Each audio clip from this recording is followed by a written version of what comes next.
ஒரு புள்ள தவறு செய்தா, ஒரு புள்ள பிழை செய்கிறதா, அந்த பிள்ளையை பதுவா செய்கிற பழக்கம் தான் எங்களில் நிறைய பேருக்கிட்ட இருக்குது. அப்படித்தானே? புள்ளைக்கு நாசமா போனவனே ஏசுற வார்த்தை எரும மாடே.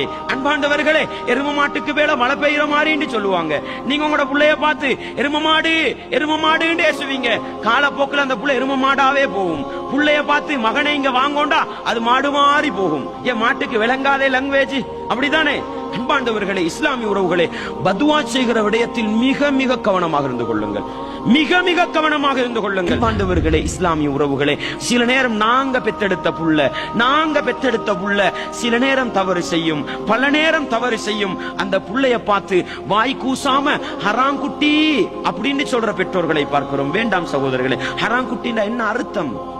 உங்களை கொண்டு போய் குழி தோண்டி உங்களை கழுத்து வரைக்கும் புதைச்சி கல்லடிச்சு கொலை செய்யப்பட வேண்டியவங்க நீங்க. உங்களோட வௌத்துல சுமந்த புள்ளைய பார்த்து ஹராங்குட்டின்னு சொன்னான். அது லேசான வார்த்தை அல்ல.